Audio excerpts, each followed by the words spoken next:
Hello everybody, welcome to Let's Play a Pokemon Red Speedrun. I'm your host Daveapow, and first let me say, the audio is not going to get much louder. It's already blazing in my ears, and I have, OBS is not recording any reduction in, the audio.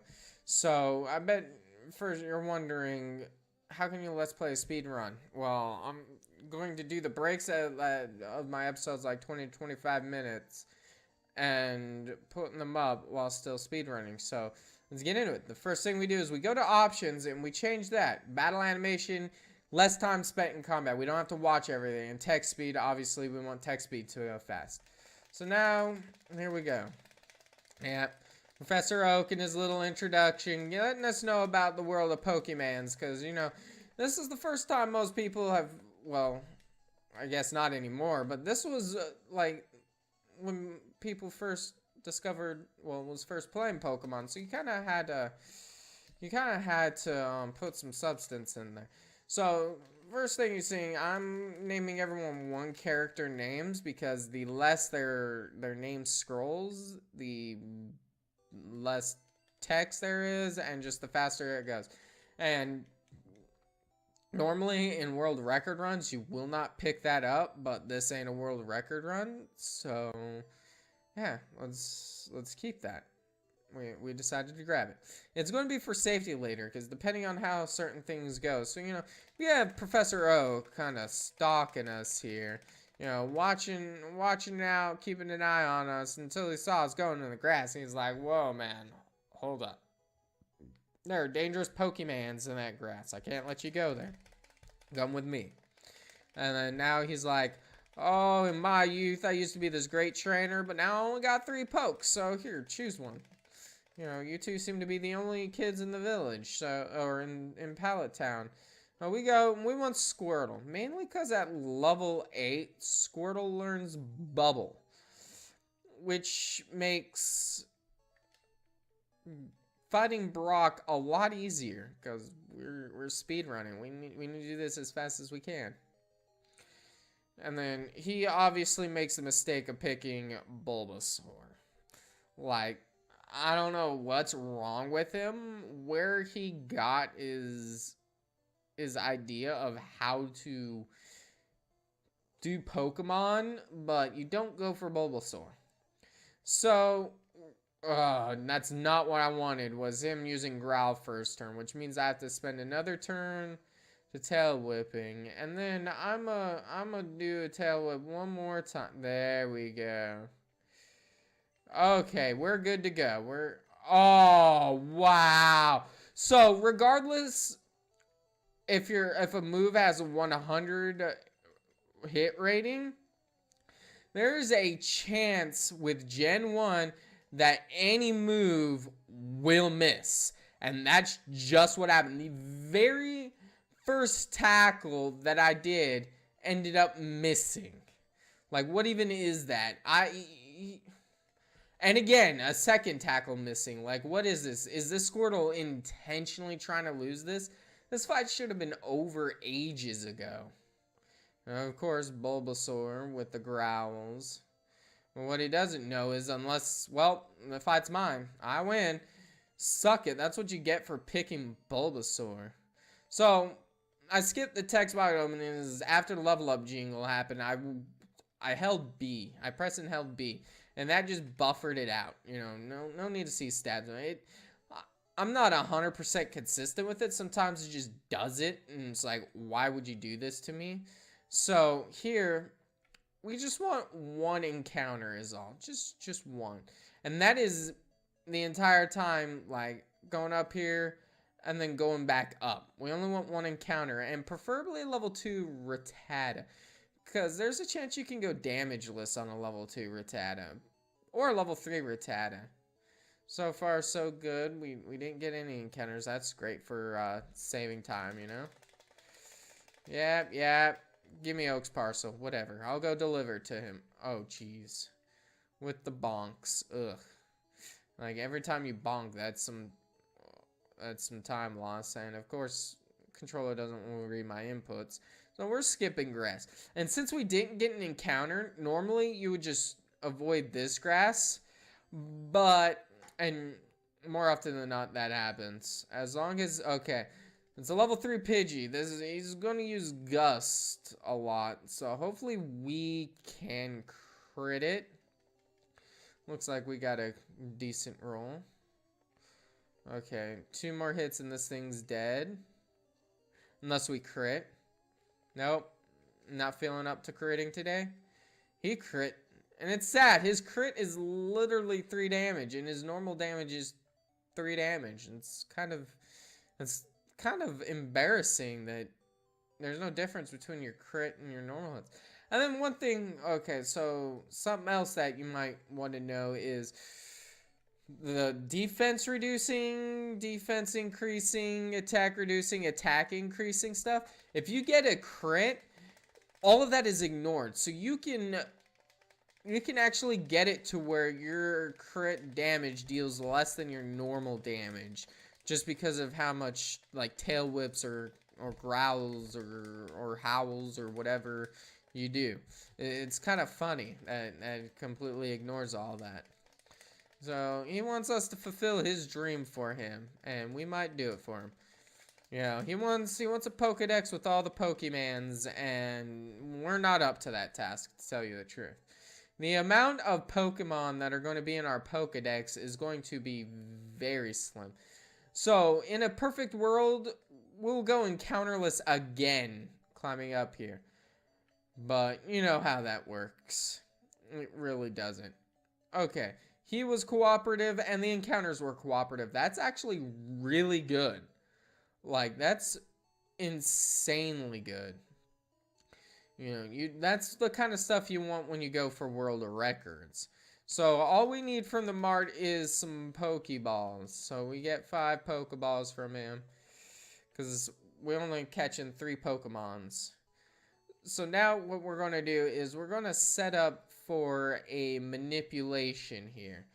So you save, and then you reset. It resets the seed on the save file, and hopefully I don't suck too much at this. I might have to, you know, do a time skip or whatever, because I'm not that good at this manip, but it gives us the best possible Nido that we can get.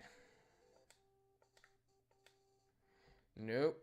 And there's a chance of getting what is called IGT'd, which there are, I think on this manip, there are 8 frames that if you save on, the manipulation just will not work. You know, so it might take me a few tries. If I don't get it this one, okay, that one was just bad. The controller wouldn't read the inputs that I wanted for it. Unfortunately, because within this movement, there's actually 7 times that you press A, and if you don't press them on the correct tile, then the manip doesn't work. So I'll get back once the manip actually decides to work for me. Alright, so it seemed the manip wasn't really working on my laptop, on my desktop. So I transferred a save state that I had on my my laptop, because the manip was working fairly well for me on my laptop, and it just wasn't working on my desktop. It just, the God Nido did not want to show up. But, you know, that tile that was on, that you saw me load it up on, that's the tile that you'll get an encounter. As soon as you walk in, you get an encounter with a Nidoran, a level 4, 18 HP, 10-9, 10-9, as you saw. So now we're going to head off into this forest here. And what you'll notice is there's flowers. Well, each tile that has a flower cannot generate an encounter. And the encounter rate in here is actually pretty low. So hopefully we don't see anything. It's a very, very good chance that we won't. Oh, wait. I wasn't supposed to do that. I was supposed to just come straight out. But whatever. It all worked out for us in the end. So, as you can see, there's no more there's no more tiles with flowers for the rest of our way up. Or the rest of our way out of here. So this fight can be annoying as hell. Because we got a tail whip twice, and he only knows string shot and poison sting. And although poison sting only has a 20% chance of poisoning, it seems to have more like a 99% chance that it's going to poison you. Because it seems like almost every single time he uses that damn thing, you get poisoned. And you don't want to be poisoned. It actually screws up inventory space. Like, it really screws it up. So it's nice that we're seeing all of these string shots and 4-turn wheels. So that was the best that we could get for that fight. So things went well for us, I'd say. It actually, went good. And of course,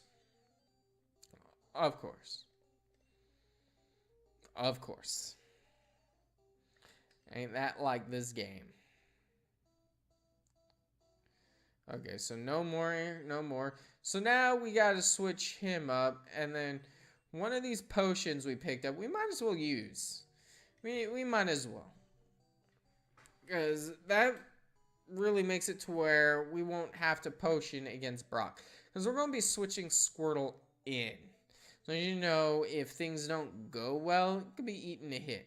And they kind of hit fairly hard. Oh, walked a little too bad. So we're going to buy 7 potions here. And we'll be on our way.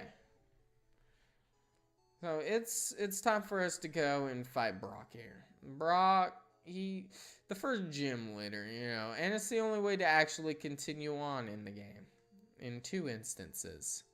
So the run can die to Brock, and so that's why you save at him. You save.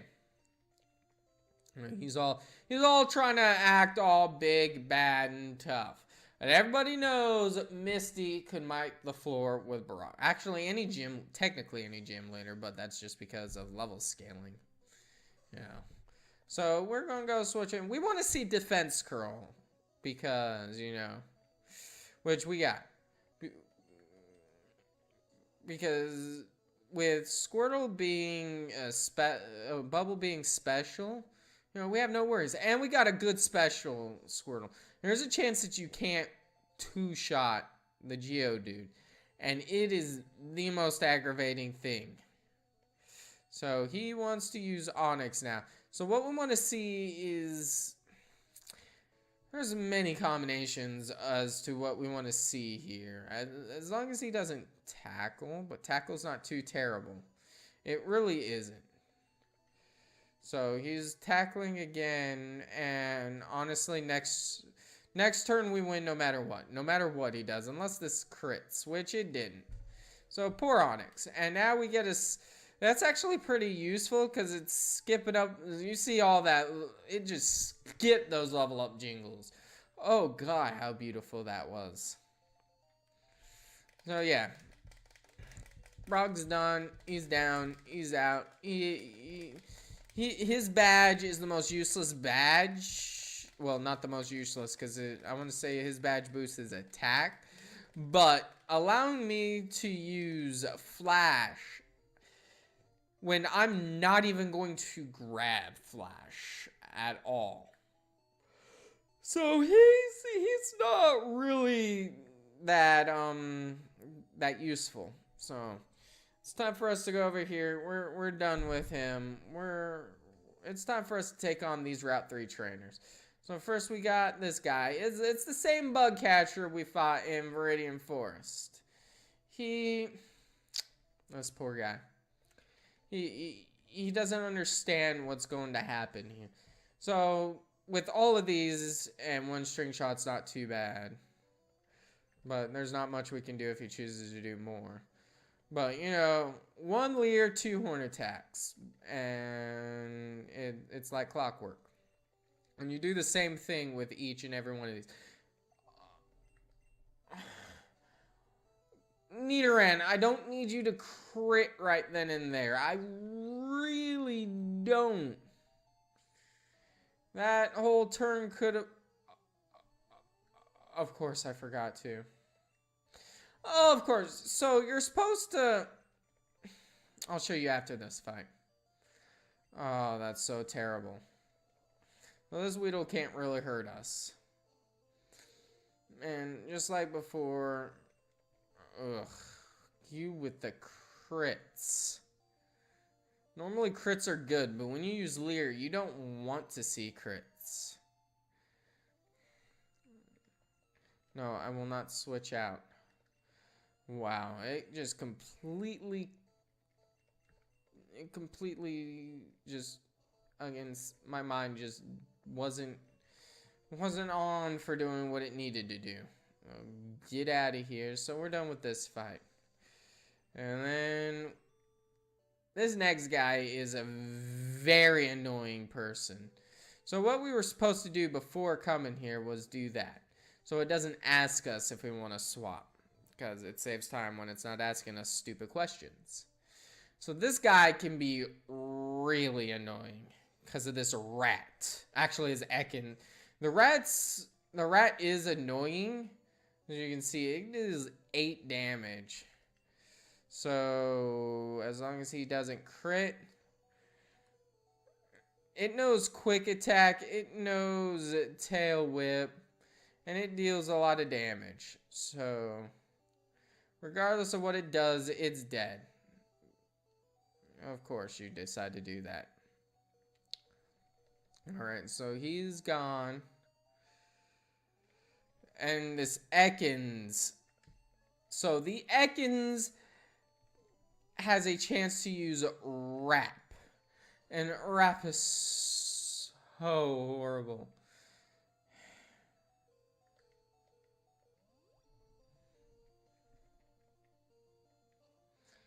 Oh dear Lord. Okay, Wrap can last so much longer than that. So much longer. And it just gets aggravating. You can get in this idiotic loop and you just rage quit. So now that that's over with, we don't use Leer anymore. It's strictly Horn Attack Central. And Tackle if it's within ranges. And management of your Horn Attacks is key. So in this fight, we only want to use 2 here, which is going to be super easy to do. Boom. Done. Get out of here. And then we only want to use 3 against this Kakuna. And with it only knowing Harden, kind of makes it necessary. Well, only using Harden. I don't know why the AI automatically just jumps onto that. So back to the Caterpie. Oh, we can tackle that. Oh, that's beautiful. We love things. So this gives us a spare Horn Attack, which which will come in handy. We'll go through. Boom. Oh, that's so beautiful. I think I can tackle that. I'm gonna try. Oh yes, dude, that is amazing. That makes this guy, I mean, he's not terrible. It's just his Metapod can suck horribly.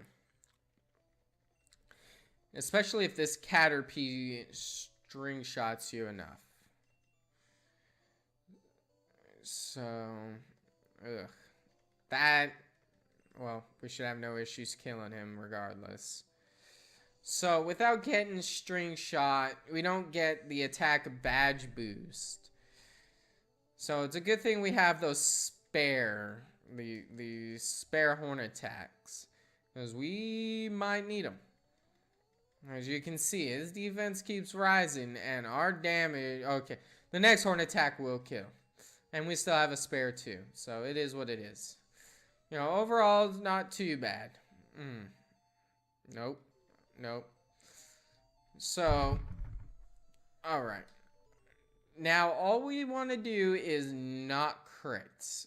Because now we've got to catch our flyer. And there's 3 Pokemon you can encounter here. And that's Pidgey, Spearow, and Jigglypuff. So we got a fairly decent a fairly decent Pidgey.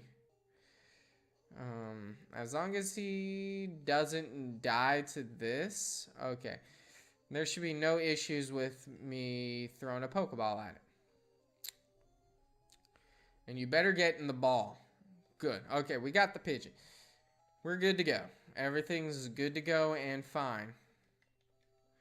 So, get out of here, Pidgey. And now we just head on to Mount Moon. But first, we want to take the Pokemon Center. Oh, mwah. We had to make sure to give that lass a kiss, you know? We heal your Pokemans. No. What are you doing, woman? There we go. Yes, because we need horn attacks. That's the biggest reason why we use this center, is we need the horn attacks. Okay, here we go. Mount Moon. Well, that's all the time that I have for this episode. If you enjoyed watching, please like, comment, and subscribe, and I will see you in the next of times. Goodbye.